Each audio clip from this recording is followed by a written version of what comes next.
শিক্ষার্থীদের উপর হামলাকারী যুবলীগ নেতাকে জাতীয় নাগরিক পার্টির ব্যানারে পুনর্বাসন চেষ্টা, জনতার প্রতিরোধ। কুমিল্লায় আনোয়ার হোসেন ওরফে আনোয়ার ডাকাত নামে যুবলীগের এক নেতাকে পুনর্বাসনের চেষ্টা করলে স্থানীয় জনতা প্রতিরোধ করে। তবে এ ঘটনায় আনোয়ার সমর্থিত লোকজন হামলা চালিয়ে স্থানীয়দের বাড়িঘর, দোকানপাট লুট করে। রোববার দুপুরে মুরাদনগর উপজেলার পেন্নাই বাজারে এ ঘটনা ঘটে। রবিবার দুপুরে বৈষম্য বিরুদ্ধে শিক্ষার্থীদের নবগঠিত রাজনৈতিক দল জাতীয় নাগরিক পার্টির ব্যানারে সজ্জিত 10টি প্রাইভেট গাড়ি নিয়ে উত্তর পেন্নাই বাজারে বিভিন্ন দোকানপাট ভাঙচুর করে আনোয়ার ডাকাত এবং তার সাথে আসা সন্ত্রাসীরা। ককটেল বিস্ফোরণ এবং ঘরবাড়িতে হামলা করে গ্রামে আতঙ্ক সৃষ্টি করে তারা। খবর পেয়ে গ্রামবাসী ঐক্যবদ্ধ হয়ে সন্ত্রাসীদেরকে ধাওয়া দিলে তারা পালিয়ে যায়। এর মাঝে 3 জন দৌড়ে পালাতে না পেরে জনতার হাতে আটক হয়। আটককৃতরা স্বীকার করে যুবলীগ সভাপতি আনোয়ার তাদেরকে ভাড়া করে এনেছে। যুবলীগ নেতা আনোয়ার আওয়ামী লীগের শাসনামলে মাদক ব্যবসা, নদী দখল, ড্রেজার, চাঁদাবাজি, এমনকি নারীদের যৌন হয়রানিও করত।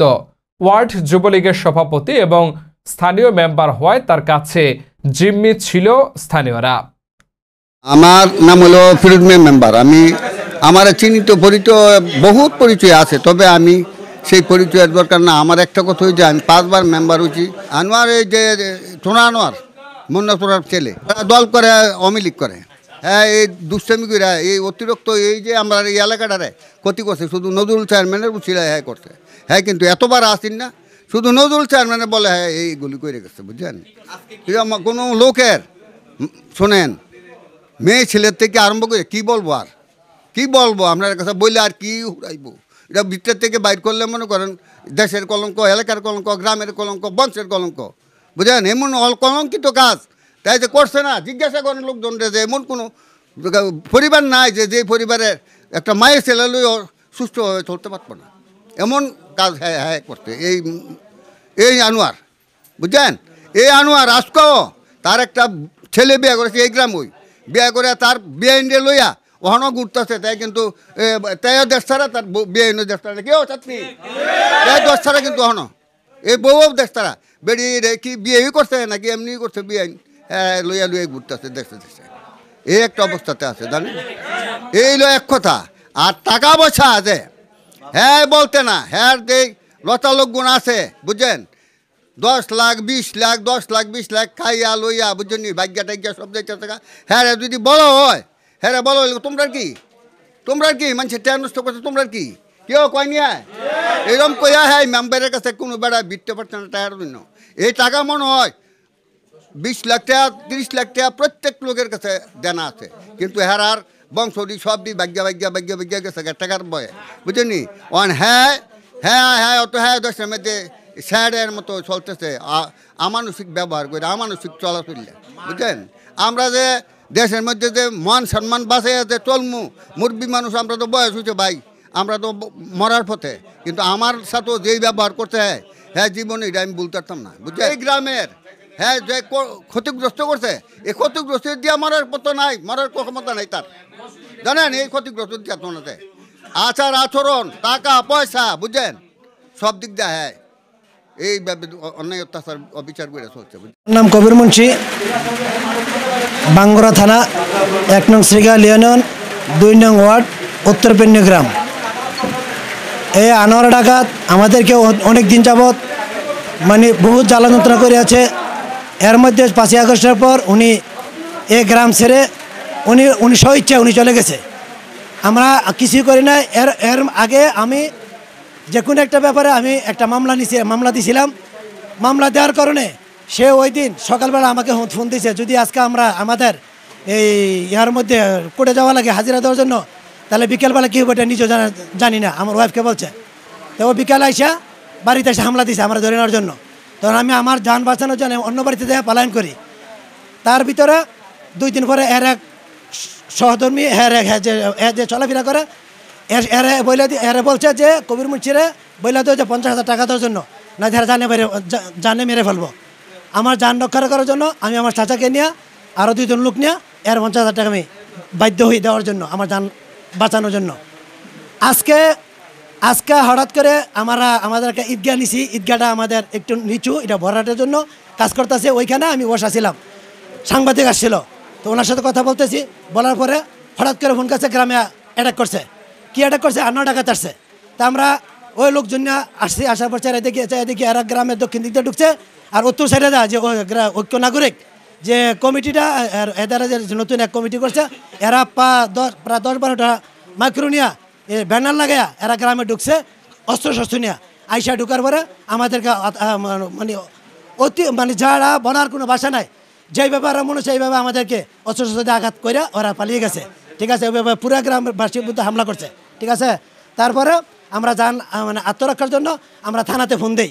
ফোন দেওয়ার পরে আমাদের এই যে থানা থেকে লোক, আমাদের যে আইন বাহিনী আসার পরে আমাদেরকে উদ্ধার করে। এর মধ্যে এই 9 ডাকাত ওই করছে কি আবার গ্রামে ঢুকছিল, গ্রামে এর আবার ভাইবেরাত যত আত্মীয় স্বজন আছে কয়েকটা গ্রাম থেকে, যেরকম চাপিতলা, তারপরে মনে হয় কিছু বরবিবিরা, চন্দনাইল, এই গ্রাম 2-3-4 গ্রাম থেকে লোক নিয়ে গ্রাম এসে অ্যাটাক করে আমাদের কিছু গ্রামের মানুষের উপর অনেক হামলা করছে, অনেক ক্ষয়ক্ষতি করছে। এখন আর কিছু হসপিটাল আছে, এখন কিছু গ্রামে আছে। এখন এই অবস্থার মধ্যে আমরা আছি। আমরা খুব সতর্কভাবে চলাফেরার মাঝে আজকে হঠাৎ করে আসে আমাদেরকে আতঙ্কিত হামলা করে। ওই বাজারা ডুকিয়ারা অনেকগুলো দোকানপাট কমাইয়া ভাঙচুর করছে। আমার নাম রাজু মিয়া, আমি একজন ছাত্র। তো ঘটে যাওয়া যে বৈষম্য ছাত্র আন্দোলন হয়েছিল, ওই সময়ও ছাত্ররা যখন আমরা স্বৈরাচারের বিরুদ্ধে আমরা ছিলাম, তখন ও বিভিন্ন মোড়ে আমাদের উপর অ্যাটাক করছে, এবং কি যারা ছাত্রদের পক্ষে ছিল তাদের দোকানে বিভিন্ন ধরনের চাঁদা দাবি করছে। আমাদের উত্তরপিনে পুরাতন বাজার আমাদের একটা মুদিমালের দোকান ছিল, ওর বাইরা সবাই মিলে আমাদের কাছ থেকে 10 লক্ষ টাকা চাঁদা দাবি করো। আমার বাবা টাকা দিতে নাকচ প্রদান করার পর ওর বাইরা আমাদের দোকানে তালা লাগিয়ে দেওয়ার পর আমরা থানাতে গিয়ে আমরা একটা মামলা করেছি। মামলা করার পর তারা এসে তদন্ত করার পর তারপর পুলিশ চলে গিয়েছিল। গত কয়েকদিন আগে আমাদের দোকানে ও লুক দিয়ে আগুন লাগিয়ে দেওয়ার পর পুলিশ আসছিল। পুলিশ আসার পর তারা দেখে আর কিছু আমাদেরকে জানায়নি। তো আমাদের উপর এরা সব সময় অ্যাটাক করেই যাচ্ছে, রাত বিরাতে আমরা ঘুমাতে পারছি না, এবং আমাদের নাম্বার সংগ্রহ করে ওরা বিভিন্নভাবে মানুষকে হয়রানি, বিভিন্ন ধরনের হুমকি দেওয়ার পায় তারা চালিয়ে যাচ্ছে ওর বাইরে। আমরা আমাদের অধিকার এখনো ফিরে পাই নাই, কারণ এখনও যুবলীগের সভাপতি, সে এই ইউনিয়নের যুবলীগের সভাপতি হয়ে মানুষকে শান্তিতে থাকতে দিচ্ছে না। মানুষ তাদের অতিষ্ঠ, অশান্তিতে আছে। আমরা তার বিচার চাই, বর্তমান সরকারের কাছে বিচার চাই, এবং গ্রামের গণ্যমান্য ব্যক্তি সহ সবাইকে নিয়ে আমরা তার জোর দাবি জানাচ্ছি তার বিচারের। আমি বৈষম্য বিরোধী ছাত্র আন্দোলনে ফরদাবাদ এবং ওয়াই ব্রিজ সংলগ্ন যে রাস্তাঘাট ছিল ওখানে ব্লক করা থেকে আন্দোলনের লোকজন জড়ো করায় মুখ্য ভূমিকা পালন করেছিলাম। তো আমরা আন্দোলনের মাধ্যমে আসলে স্বৈরাচারকে সরাতে পেরেছি, কিন্তু স্বৈরাচারের দোসরদেরকে এখনও আমরা সরাতে পারিনি। আমাদের গ্রামে যেই অবস্থা চলছে, আনোয়ার ডাকাত নামে একজন লোক, যিনি 1 নং শ্রীকাইল ইউনিয়নের 2 নং ওয়ার্ডের আওয়ামী যুবলীগের সভাপতি, বর্তমান সভাপতি, এবং তার এই পদের প্রভাবেই সে মেম্বারও হয়েছে। তো তার এই গ্রামে চাঁদাবাজি সহ বিভিন্ন ধরনের অপকর্মের কারণে মানুষ অতিষ্ঠ হয়ে গিয়েছিল। যখন স্বৈরাচার সরকারের পতন ঘটে তখন সে তার পরিস্থিতি বুঝে সে পলায়ন করে গ্রাম থেকে। কিন্তু এখন আবার সে ঐক্যবদ্ধ হয়ে জাতীয় নাগরিক পার্টির ব্যানারে এবং 8 থেকে 10টা গাড়ি নিয়ে অনেক লোকজন এবং অস্ত্রশস্ত্র নিয়ে নাগরিক পার্টির ব্যানারে কিভাবে আসে আওয়ামী লীগের দোসর, এটা আমরা জাতির কাছে জানতে চাচ্ছি। কারণ সে তো বৈষম্য বিরোধী আন্দোলনের সময় আমাদেরকে বাধা দিয়েছে। আমাদের গ্রাম থেকে যারা আন্দোলনে অংশগ্রহণ করেছিলাম খুব গোপনে করতে হয়েছে, বিভিন্ন জায়গায় আমরা গেলে হুমকি ধামকির শিকার হয়েছি। তো সেই ব্যক্তিটা আবার কিভাবে ছাত্রদের দল নাগরিক পার্টিতে যোগ দেয় এবং নাগরিক পার্টির ব্যানারে কিভাবে লোকজন এবং অস্ত্রশস্ত্র নিয়ে আমাদের গ্রামে হামলা এবং লুটপাট করার চেষ্টা করে, আমরা তা জানতে চাই। তো পরিস্থিতি আমাদের অনুকূলের বাইরে চলে যাওয়ায় আমাদের গ্রামবাসী সবাই ঐক্যবদ্ধ হয়ে গ্রাম রক্ষার খাতিরে যার হাতে যা কিছু ছিল স্বাভাবিকভাবে হয়তো আমরা এটা প্রতিরোধ করেছি। আইন প্রশাসনের কাছে এটার বিচার চাই।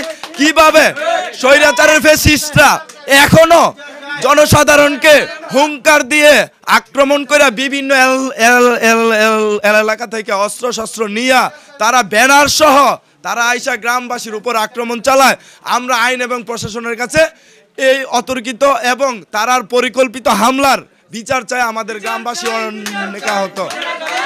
মোহাম্মদ শফিকুল ইসলাম, কুমিল্লা মুরাদনগর 3 বাঙ্গরা বাজার থানাধীন 1 নং শ্রীকালী ইউনিয়নের 2 নং ওয়ার্ডে উত্তর পেন্নে আমার বাড়ি। বিগত স্বৈরাচার ফেসিস্টের খুনিরা যারা ফেসিবাদীর সাথে সম্পর্কিত, 1 নং শ্রীকালী ইউনিয়ন আওয়ামী লীগের সভাপতি নজরুলের নেতৃত্বে ইসুফ বাহিনীর মানে গুন্ডারা আজকে জাতীয় নাগরিক পার্টির ব্যানারে আমাদের গ্রামে ডুইকা বিভিন্ন এলাকা থেকে হায়ারিং সন্ত্রাসী নিয়ে আমাদের গ্রামে ডুইকা আমাদের গ্রামে সাধারণ জনগণকে অতর্কিত হামলা চালায়, অস্ত্র নিয়ে অতর্কিত হামলা চালালে আমাদের গ্রামের অনেকেই আহত হয়, অনেক সাধারণ মানুষ, খেটে খাওয়া মানুষ আহত হয়। আমাদের গ্রামে স্বৈরাচার 5 তারিখের পরে আমাদের গ্রাম শান্তি শৃঙ্খলা সুষ্ঠুতা সব কিছু সন্তুষ্ট ছিল গ্রামের মানুষ। বিভিন্ন সময়ে চাঁদাবাজ লুটপাট হুমকি দামকির সাথে উনি জড়িত, সেই ভয়ে উনি এতদিন গ্রামের বাইরে ছিল।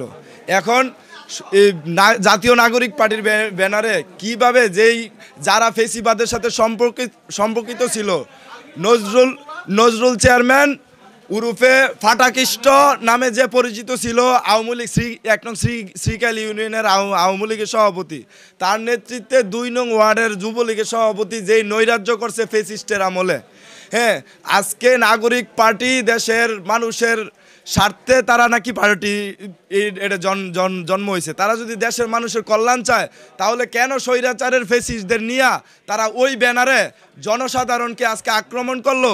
আমরা আইন এবং প্রশাসনের কাছে এটার বিচার চাই।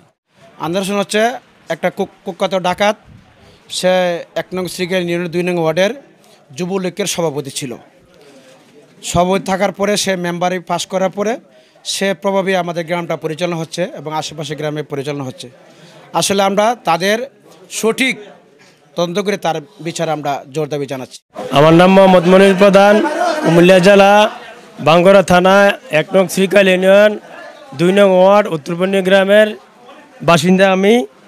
আমি বিগত 10 বছর যাবৎ বাইরে ছিলাম। বাইরে থেকে আসার পর আমি একটা দোকান দিয়েছি, দোকানদারি করি। হঠাৎ একদিন নির্বাচনের রাত্র আমি দোকান বন্ধ করে যাইতেছিলাম অন্ধকার রাত, অতিরিক্তভাবে এই আনোয়ার হোসেন এবং ওই চন্দ্রনারায়ণের নজরুলের নেতৃত্বে, নজরুল তখন আইছিল ওই গ্রামে, আমাদের গ্রামে আসার পরে উনি নেতৃত্ব দেওয়ার পরে ওরা অতিরিক্তভাবে আমাকে হামলা করে আজকে দেখেন আমাকে কি অবস্থা করছে। আমার এই হাতটা অতিরিক্ত বাস কিছু না, কি কারণে করছে, কিন্তু আমি আগে বিএনপি ছিলাম, মানে বিদেশ যাওয়ার আগে বিএনপি ছিলাম, এখনও বিএনপি, সবসময় বিএনপি। এখন কি কারণে করছে এটা হেরা বলতে পারবো। হেরার কাম হয়ে যে কীভাবে একজনের উপর আক্রমণ করে পুরো গ্রামকে আতঙ্কিত সৃষ্টি করবো, এটা হেরার উদ্দেশ্য। আমার মানলে যে পুরো গ্রাম আতঙ্ক হয়ে যাবো গা, এই আনোয়ার হোসেন মেম্বার বা ওনার দল বল নিয়ে আমাকে অতিরিক্তভাবে হামলা করে। এই যে আমার হাতটা দেখেন, এখান থেকে এ পর্যন্ত এটা রড আছে, রড বেড়ে এখনও রড আছে। তারপরে এই যে আমার যে মাথাটা যে আঘাত করে এরা, এই যে দেখেন, এই দেখেন আনোয়ার হোসেনের ভাই এবং হেরা 10 বছর যারা আছে গ্রামে, হেরা 10 বছর যে আওয়ামী লীগ সরকার ক্ষমতা আসাকালীনে সে 2 নং ওয়ার্ডের যুবলীগের সভাপতি, সে আনোয়ার হোসেন সাবেক বর্তমান মেম্বার। সে এই 10 বছরের রাজত্ব কায়েম করছে, আমাদের গ্রামের সাধারণ মানুষকে হুমকি ধুমকি এবং সে অন্যায় অত্যাচারভাবে জুলুমভাবে চাঁদা আদায় করছে। এবং এই ওয়ার্ডে সে বিভিন্ন ধরনের নদী খনন এবং কৃষি জমি আবাদি জমি খনন থেকে শুরু করে সে ইয়াবা ব্যবসা এবং বিভিন্ন ধরনের মানে দুর্নীতি যে মাদক ব্যবসায়ী থেকে জড়িত এবং সাধারণ পাবলিকের উপরে যেভাবে অন্যায় অত্যাচার করছে, বিভিন্ন ধরনের মানুষ থেকে চাঁদা আদায় করছে, তারা এই ইসুফ আব্দুল হারুনের সময় কেউ মুখ খুলে কথা বলতে পারে নাই। সে যে কোনো মানুষের উপরে মারধর করছে, বিভিন্ন মানুষের উপরে মাইরা মাথা ফাটাইছে, হাসপাতালে পাঠাইছে এবং তার ভয়ে কেউ সাধারণ পাবলিক কথা বলতে পারে নাই। এখন 5ই আগস্টের পর থেকে আমরা মোটামুটি দেশটা দ্বিতীয়বার স্বাধীন হয়েছে, আমরা এখন আবার আমরা পুনরায় দেশে স্বাধীনভাবে কথা বলার একটা নাগরিকতা পাইছি। ওই কারণে আমরা গ্রামবাসী সবাই সম্মিলিতভাবে এই যে সন্ত্রাস আনোয়ার, যেমন 2 নং ওয়ার্ডে সে সভাপতি যুবলীগের, তার মানে এই 5ই আগস্টের কারণে বাগার কারণে এখন আমরা মুখ খুলে কথা বলতে পারতাছি। এই কারণে আমরা গ্রামবাসী সবাই একত্রিত হওয়ার পরে সে গ্রাম থেকে দূরে চলে গেছে। তারপরে সে বিভিন্ন জায়গা থেকে হুমকি দেয়, হ্যাঁ বাইরে লেবো, এ করবো সে করবো, মানে সে অনেক কিছু মানুষ ভয়ভীতি দেখায়। তারপরে 5ই আগস্টের পরে আমরা মোটামুটিভাবে পুরাটা গ্রামে আমরা একত্রিত হয়ে সেরা সাধারণ পাবলিকে নিয়ে সেরা আমরা গ্রামবাসী একটা মিটিং করিয়া হ্যাঁ আমরা সবাই একত্রবদ্ধ হয়েছি। একত্রবদ্ধ হওয়ার পরে সে মনে করেন এই যে আমাদের গ্রামের যে অন্যায় অত্যাচারভাবে যে জুলুম করে টাকা পয়সা চাঁদা করছে প্রায় 10 কোটি টাকা। 10 কোটি টাকা আমাদের গ্রামের লোকেরা হ্যাঁ এবং বিভিন্ন গ্রামের বাইরে ছিল, দেশ বিদেশে ছিল, সবাই মানে সম্মানী ব্যক্তিরাও ছিল, তারা এই গ্রামে সে উপস্থিত হয়েছিল। উপস্থিত হওয়ার পরে আমাদের এক ব্যারিস্টার জনাব কামরুল হাসান উনি লন্ডন থেকে আসছে, আসার পরে উনি একটা বাড়িতে গাড়িটা রাখছে, ওই গাড়িটাও মিটিংয়ের আগের দিন রাত্রে হ্যাঁ আগুন দিয়ে পুড়ে গেছে।